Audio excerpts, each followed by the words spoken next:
membuang waktu lebih banyak, kita akan lanjut ke sesi berikutnya. Sesi kali ini akan diisi dengan materi pemanfaatan AI mengarah ke penelitian. Jadi nanti Pak Prof akan membimbing kita. Kemudian selanjutnya nanti kembali akan ada sesi tanya jawab. Kemudian diakhiri nanti barangkali dengan penugasan untuk dilaporkan besok. Jadi untuk selanjutnya saya persilakan dengan hormat pada Bapak Prof untuk memaparkan materinya. Terima kasih Ibu Moderator, Bapak Kepala Sekolah yang saya hormati. Terima kasih atas kesempatan ini, dan kepada Ibu Bapak Ibu peserta, terima kasih masih mau masuk lagi untuk sesi kedua ini. Iya. Saya mengulangi bahwa artificial intelligence itu mestinya kita manfaatkan semaksimal mungkin untuk membantu kita dalam bekerja, bukan mengurangi pekerjaan kita. Artinya kalau selama ini kita membaca, ya baca, beli buku tetap aja beli buku, tetapi buku itu bisa digunakan atau bisa diambil dari online. Terkadang kalau kita cari di Google, kalau kita tidak hafal bukunya agak susah juga. Nah, kelebihannya kalau kita menggunakan artificial intelligence, kita tinggal memasukkan satu topik materi tadi, lalu minta referensinya. Nah, ketika dia berikan kita referensi, lalu kita lihat apakah referensi itu memang cocok, baik untuk saya gunakan untuk mata pelajaran yang saya ambil. Kalau itu baik, ya sudah, tinggal dicari di Google kembali. Kan dia akan tunjukkan ini, cari di Google, download di Google. Artinya apa? Tidak ada lagi alasan memang untuk hari ini tidak belajar, karena sumber ada di mana-mana. Apakah cari langsung di Google, cari langsung di AI itu, sama kan dulu kita sering gampang gitu, ada di Google. Nah, rupanya sekarang ini datang tante AI atau AI, ya sudah tante AI. Dulu kan Google yang ya, lengkaplah sekarang Om dan tante itu menjadi salah satu sumber. Ya. Tapi sekali lagi ini sumber hanya untuk menambah kita dan bukan mengurangi motivasi kita untuk belajar. Nah, kelebihannya dari itu sumbernya di mana-mana. Artificial intelligence itu tidak bisa dinafikan karena kenapa? Sumbernya dia banyak. Saya sering bilang gini, saya belajar fisika ini, berapa sih buku yang saya sudah baca, dan dari yang saya baca itu berapa yang saya tahu. Sedangkan artificial intelligence itu sama dengan Google, dia punya banyak. Ini AI sampai tahun 2022, setahu saya itu yang tidak berbayar saja sudah punya data kurang lebih sekian triliunan.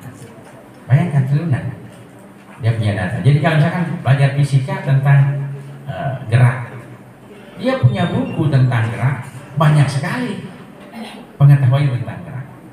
Nah, ketika saya minta tentang gerak, dia akan kumpulkan sumber itu baru dia berikan kepada saya. Itulah sebetulnya kelebihannya tante AI tadi ini dibanding dengan Om Google. Karena kenapa? Kalau Om Google saya tanya umum dia kasih, dia cantumkan semua yang bisa kita buka. Tapi kalau tante tadi itu dia dengan mudah, ini loh yang kau minta, terserah apa kau minta, ini saya share. Dan itu ada referensinya. Makanya sering saya bilang, kalau gunakan AI, jangan lupa minta referensinya, sehingga nanti kita bisa cross check, benarkah yang dia kasih sesuai dengan referensinya. Dan referensinya itu kita sudah tahu, oh ya cocok referensi ini dia pakai. Karena biasanya referensi kalau bukan dalam bentuk buku, dia bentuk tulis dalam bentuk jurnal. Nah, gitu. Nah, saya sering mengatakan gini, jurnal itu sebetulnya lebih terkini ilmunya dibanding dengan buku.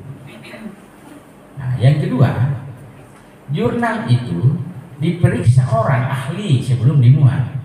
Tapi kalau buku tidak, paling-paling editornya yang kasih. Kalau teman editor aja, nah, tahu nih misalnya, saya Pak Kepala Sekolah Pak Mubarak menulis buku, lalu dia bilang tolong dong Kak, kita editkan saya bilang, oh iya, saya sudah tahu kemampuannya Pak Mubarak itu, saya sudah tahu pengalamannya mengajar itu di SMA kan lebih bagus dari saya.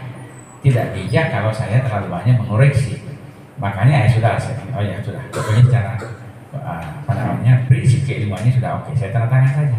Tapi kalau jurnal bolak-balik diperiksa. Jadi orang mengatakan gini, yang mengikuti perkembangan ilmu itu sebenarnya jurnal. Dalam bahasa Bugisnya itu state of the art, perkembangan terkini dari bidang ilmu ada pada artikel, ada pada jurnal, bukan pada buku. Mohon maaf terutama kalau ilmu-ilmu sosial. Saya sering mengatakan gini, ilmu eksakta itu mudah sekali, gampang sekali dibanding ilmu sosial. Kenapa bisa, Pak? Karena itu ilmu eksakta, itu rumus-rumusnya, persamaan-persamaannya sejak 300 tahun, 400 tahun yang lalu begitu toh tidak pernah berubah. Mana ada pernah berubah hukum kedua Newton? Nah, hukum-hukum biologi, matematika sama terus begitu saja. Dan nanti itu apa yang kita pelajari di SMA itu di perguruan tinggi. Di S1 begitu, S2 juga begitu, S3 tidak ada bilang kalau persamaan kedua itu di S3 berbeda. Masih itu, kecuali kalau persamaan kedua itu saya bawa ke non-linear. Artinya M-nya tidak konstan, beda lagi. Tapi kan ada persamaannya, ada cara manusia sudah ada. Beda dengan ilmu sosial. Woi, hukum-hukum sosial berubah tiap saat.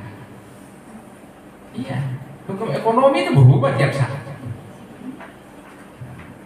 Gitu. Jadi susah itu belajar ilmu sosial karena berubah. Kalau kita di eksakta sama, jadi kalau yang mengajar di SMA kelas 1 itu sampaikan ke anak-anak. Maksud saya ini, jangan sampai mereka tidak berani belajar eksakta, walaupun sekarang kan ada penjurusan, tapi kan boleh milih. Jangan bilang matematika itu sulit. Matematika itu mengasihkan. Kenapa? Karena begitu-begitu di persamaannya. Mana ada persamaan Y sama dengan AX gitu. Untuk bikinkan itu begitu saja caranya. Di perguruan tinggi, di SMA sama aja cara menguraikan. Nah, paling nanti di SMA perguruan tinggi itu analisisnya, pemanfaatannya yang sudah berubah. Tapi kalau persamaannya sama. Jadi rumus A, B, C itu begitu saja terus tidak pernah berubah. Jadi gampang itu belajar eksakta. Karena relatif konstan, stabil dia punya rumus dan persamaan hukum-hukumnya. Tapi sosial itu berubah. Indikator ekonomi hari ini itu dulu mungkin cuma sekian, sekarang bertambah. Karena banyak variabel-variabel yang bertambah, terutama dengan akhirnya teknologi. Nah, ilmu pembelajaran, teknologi pembelajaran juga berubah terus. Berubah terus. Oleh sebab itu, mohon dipahami satu tadi, bahwa jangan ada anak yang mengatakan susah itu belajar eksakta dibanding dengan non eksakta. Karena ternyata sosial itu berubah, sedangkan eksakta tidak berubah. Nah, sehingga nanti anak-anak memilih bukan karena ditakut-takuti, tapi karena passionnya, keinginannya. Bahwa saya mau itu karena memang saya mau, misalnya jiwa saya terpanggil di situ. Makanya sebetulnya memang sangat penting itu membudayakan adanya tes psikologis. Psikotes itu penting. Tetapi psikotes ini harus menjadi acuan bagi semua orang, bagi semua guru untuk pembelajaran, terutama dengan pembelajaran yang larinya ke kebutuhan siswa, untuk memenuhi kebutuhan siswa. Jadi ketika dalam kelas itu kita sudah tahu bahwa sekian anak yang sebetulnya passionnya seperti itu, mestinya diakomodir ketika melakukan pembelajaran. Saya perintah dia, isi ini, isi itu, dengan ini, dengan itu. Itu artinya kan kita yang tahu. Kita yang tahu. Jadi jangan dianggap bahwa mempermudah, memperbodoh, tidak. Kalau kita gunakan dengan baik, itu mempercerdas. Dan tidak mungkin kita lari dari situ. Di masa depan, guru juga akan bersaing dengan robot dalam pembelajaran. Sekarang kan sudah ada orang belajar mandiri. Sudah ada AI sekarang yang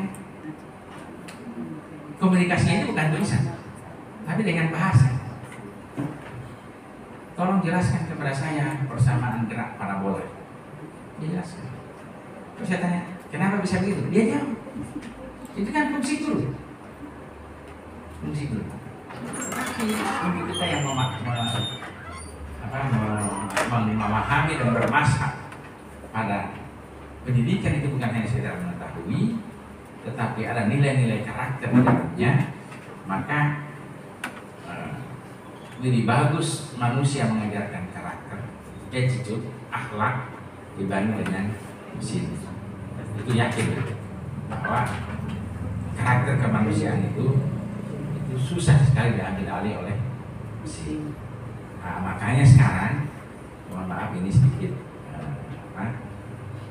tambahan pertimbangan. Bukan saya katakan ini benar sekali, tidak. Saya ingin mengatakan gitu. Di masa depan ada ilmu memang akan hilang. Maksudnya bukan hilang ilmunya, tapi nggak perlu diajarkan karena orang semua sudah bisa belajar di tempat lain. Sekarang ya masuk ke ChatGPT semua.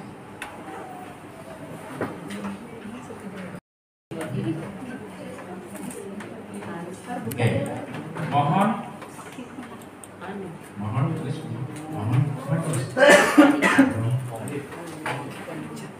berikan tema penelitian.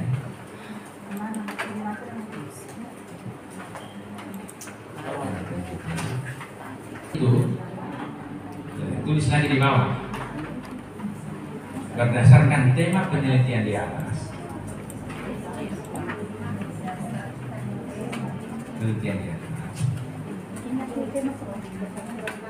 Mohon berikan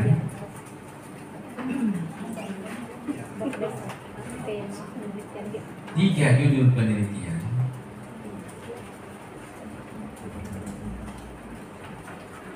untuk masing-masing tema.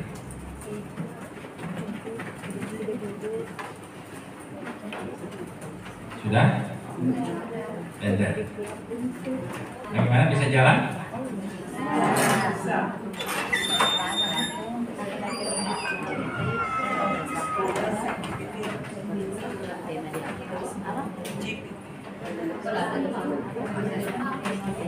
Iya. Dari setiap tema ada judulnya.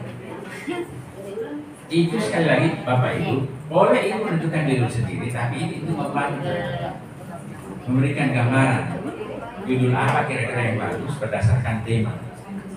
Makanya kita mulai dari tema dulu, jangan langsung judul. Nah sekarang coba lihat di atas. Sudah ya, kopi salah satu sebelah sini. Sudah? Oke. Di bawah tulis, mohon buatkan proposal penelitian. Belum di kopi belum. Mohon buatkan proposal penelitian. Nah, tinggal pilih mau kualitatif atau kuantitatif atau pengembangan. Kira-kira cenderungnya mau apa? Nah, mau kuantitatif atau kualitatif? Kuantitatif. Sudah biasa kuantitatif atau sudah biasa kualitatif? Kuantitatif. Oke, biasanya kuantitatif ya. Coba tulis ya. Mohon buatkan proposal penelitian kuantitatif. Kuantitatif. Kuantitatif. Untuk judul. Nah, dipaskan tadi itu dipaskan. Sudah. Secara rinci agar ya latar belakang secara rinci agar nampak dengan jelas hasil penelitian tersebut.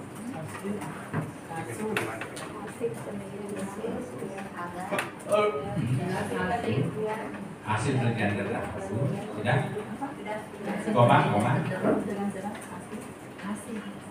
kondisi saat ini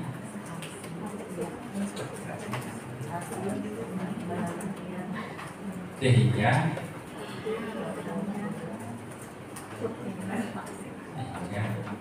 melahirkan rumusan masalah, sehingga melahirkan rumusan masalah seperti tertera di atas.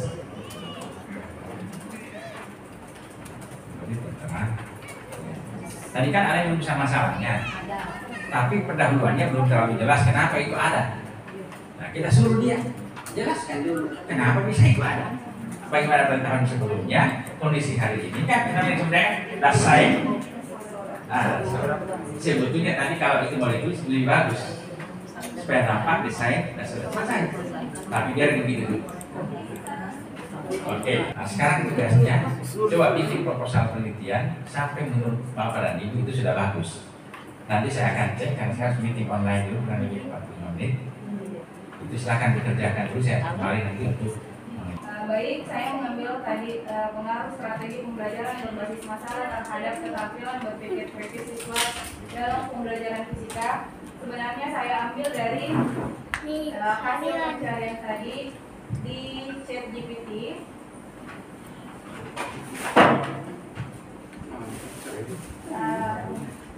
Yang paling awal tadi ada tema, kemudian di sini ada berdasarkan tema ada 3 judul yang saya ambil di bagian strategi, yaitu strategi pembelajaran berbasis masalah, dampaknya terhadap keterampilan berpikir kritis siswa dalam fisika. Saya ubah ke bentuk yang tadi menjadi pengaruh strategi pembelajaran berbasis masalah terhadap keterampilan berpikir kritis siswa dalam pembelajaran fisika. Kemudian setelah itu tadi di ChatGPT saya mengetikkan perintah mohon buatkan proposal kuantitatif untuk judul tersebut. Muncullah ini. Nah, di sini karena saya merasa untuk latar belakang masih kurang, jadi saya ketik lagi perintah yang berikutnya, di mana muncul seperti yang ada di sini bab 1 pendahuluan bagian A latar belakang. Di sini ada latar belakang yang dipaparkan di paling bawah saya bacakan. Meskipun PBL menunjukkan potensi besar untuk meningkatkan keterampilan berpikir kritis, penerapannya dalam konteks fisika di sekolah-sekolah masih terbatas. Banyak guru fisika menghadapi tantangan dalam menerapkan PBL secara efektif, seperti keterbatasan waktu, sumber daya, pelatihan yang memadai. Akibatnya banyak siswa yang masih belajar fisika melalui metode tradisional yang mungkin tidak cukup menstimulasi keterampilan berpikir kritis peserta didik tersebut. Yang pertama, boleh dengan cara tadi itu cari satu tujuan apa boleh. Satu kali itu juga boleh. Tapi karena kan mempermudah pindah-pindahnya ya, saya kira statik. Makanya gini, pokoknya ChatGPT ini kita akan terbiasa ketika sering kita gunakan. Maksudnya betul Bapak Ibu akan menemukan cara tersendiri yang lebih efektif, lebih bagus daripada apa yang kita sampaikan ini. Itu tergantung kebiasaan dan tergantung kebutuhan. Nah, sekarang kerangka pikir. Kerangka pikir itu boleh dalam bentuk ulangan, boleh tidak. Tapi yang perlu diingat betul bahwa kerangka pikir itu salah satu cirinya dia memuat indikator dari variabel penelitian. Itu intinya. Jadi ada variabelnya, ada indikatornya. Kenapa? Karena dari situlah nanti yang akan kemudian dikembangkan di bagian metodologi yang melahirkan hipotesis. Tapi kalau dia kualitatif bukan kerangka pikir tetapi kerangka konsep. Bapak Ibu sekalian, silahkan nanti bikin tanya ChatGPT, buatkan saya tabel perbedaan antara kualitatif dan kuantitatif atau kuantitatif dan kualitatif. Dari segi mana? Dari segi kerangka pikir, dari segi metode dan seterusnya. Langsung ke situ supaya terlalu panjang. Nah, sama dengan tadi metodenya ini. Metodenya ini adalah itu menggunakan kan kuasi eksperimen. Jadi dia kuantitatif, tapi dia menggunakan setting eksperimen. Kemudian eksperimen ini adalah kuasi eksperimen. Namanya juga kuasi semu, bukan eksperimen yang sesungguhnya. Nah, di sini yang harus dipahami. Silahkan nanti apa ditanya lagi ChatGPT. kalau saya tidak mau, kalau malas baca buku ya. Jadi seperti gini, saya ini karena terlanjur sudah percaya bahwa saya bisa seleksi mana informasi yang benar ataupun keliru atau kurang dari ChatGPT, karena saya paham. Nah, daripada kalau lupa-lupa, daripada cari-cari buku halaman berapa, lebih baik disuruh ChatGPT. Kenapa? Kalau saya baca aku tahu ini benar atau kurang, karena saya sudah paham. Ingat, ini namanya sebetulnya kuasi eksperimen. Kuasi eksperimen itu di mana settingannya? Kuasi eksperimen namanya juga semu. Apa perbedaan kuasi eksperimen dengan true eksperimen? Tapi untuk pendidikan memang benar itu, jangan Miki melakukan eksperimen yang sesungguhnya susah dikontrol. Susah dikontrol.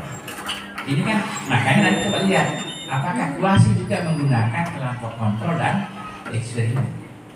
Coba dipelajari, ya. Yang pasti bahwa eksperimen sesungguhnya sangat susah dilakukan di pendidikan. Kuasi eksperimen murni itu ada di laboratorium. Kan susah mengontrol. Bayangkan, saya menggunakan tadi itu pengaruh pembelajaran berbasis masalah. Lalu ini kelompok 1, kelompok 2. Bisa nggak saya katakan semuanya makan pagi ya? Makan paginya pakai telur dan seterusnya. Karena beda orang kalau makan pagi dengan baik dengan orang yang tidak makan pagi. Metode apapun dikasih kalau lagi lapar susah. Nah ini susah dikontrol. Nah makanya tepat menggunakan kuasi eksperimen. Tetapi settingannya hati-hati.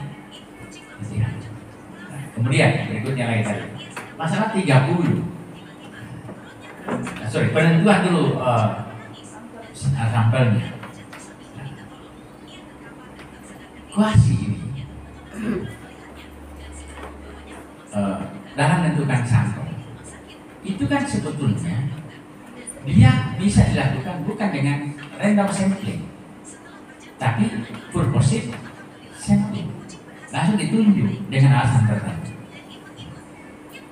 Kalau berbicara tentang kelas, maka mending sampelnya pun sampel kelas, bukan individu.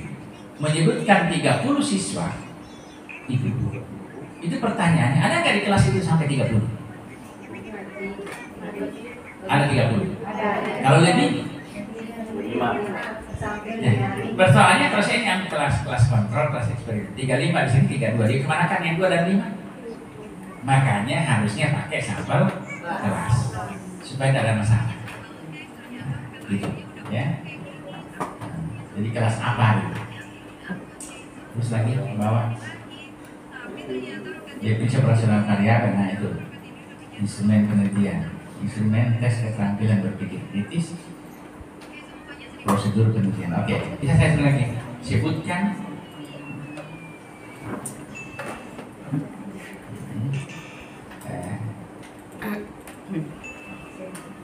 indikator untuk menilai validitas suatu instrumen untuk mengukur. Jadi pokoknya banyak informasinya. Bapak itu tinggal mainkan sesuai dengan kebutuhan. Nah, yang berikutnya tolong dipahami karena ini sampai S3 pun masih begitu caranya. Jangan mengkambing hitamkan konvensional. Jangan. Tadi karena guru begini, jangan gitu.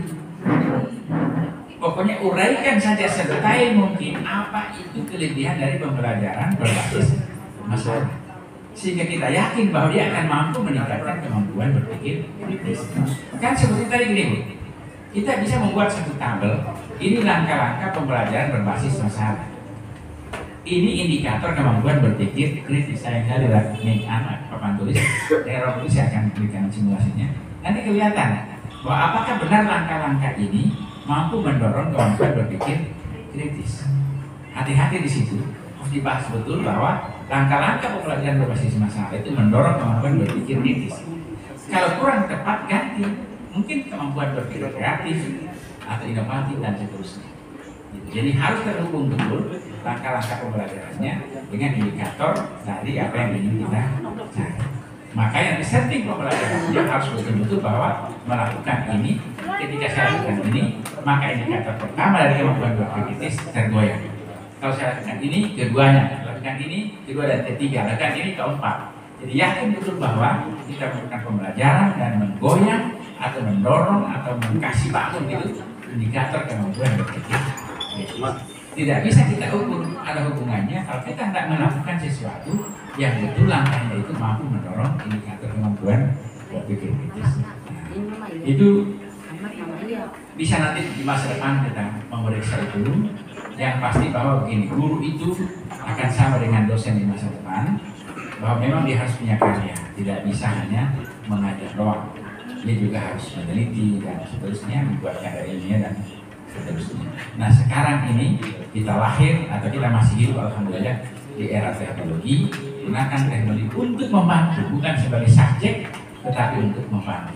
Subjek tetap gurunya, yang lebih paham adalah gurunya, tapi menggunakan teknologi untuk membantu dirinya agar berkata bikin kalimatnya coba kali dulu ini instrumen di atas instrumen berpikir kritis. Terus lagi jawab enggak di bawah di mana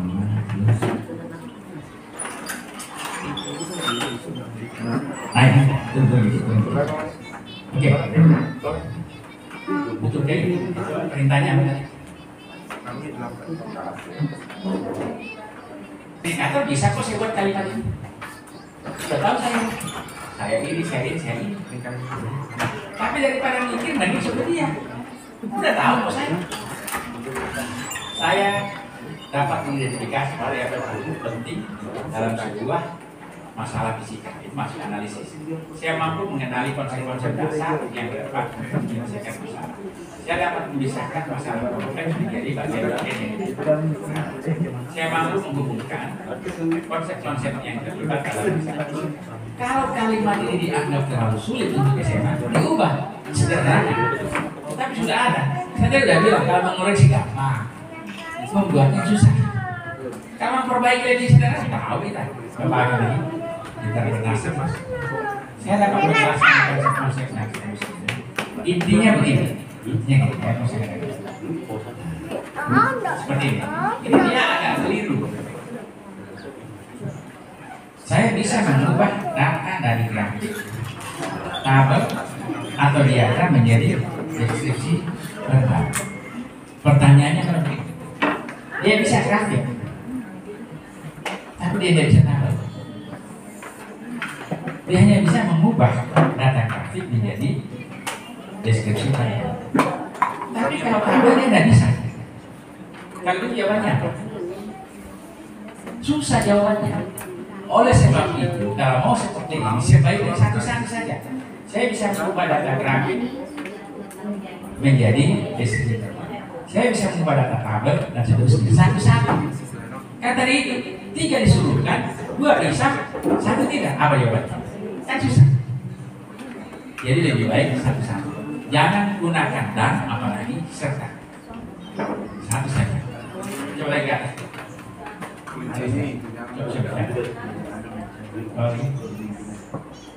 Oke. Nah, orang sudah kritis ini. Netral. Orang tidak punya pendapat kok dikasih 3. Orang manas pendapat dikasih malah rendah. Saya sangat tidak setuju. Mohon. Itu prinsip saya. Ini orang ini kan tidak ada dunianya. Makanya orang tidak pakai lagi itu. Kan kita bukan memang skala Richter begitu. Nah, tetapi kita kan hanya memodelnya. Sudahlah hapus saja netral. Orang tidak ada dunianya kok. Dikasih tempat. Yang kasih tempat berarti jarak pendapat. Yang paling susah diatur itu kalau tidak pernah berpendapat. Dia berpendapat ya dan tidak itu sikap. Tidak jadi, bilang tidak daripada tidak tahu saya. Makanya orang kritik. Jadi tidak usah pakai netral, gunakan sangat tidak setuju, setuju dan sangat tidak setuju. Oke? Saya kira itu Bapak Ibu sekalian, mohon maaf untuk pertemuan hari kali ini. Mudah-mudahan nanti kita masih bisa ketemu lagi. Ada bagus dari bahasanya Pak Kepala Cabang Dinas. Kalau saya masih hidup, kita semua masih umur panjang. Kita berdoa supaya kita sama-sama umur panjang semuanya, dan kita nanti bisa ketemu lagi. Dan sekolah ini benar-benar bisa menjadi penggerak, bukan sekedar nama. Penggerak itu mampu memberikan sesuatu kepada orang lain. Sekolah ini mampu berbagi kepada sekolah-sekolah lain, sehingga dia benar-benar menjadi. Wabillahi taufiq wal hidayah. Assalamualaikum warahmatullahi wabarakatuh.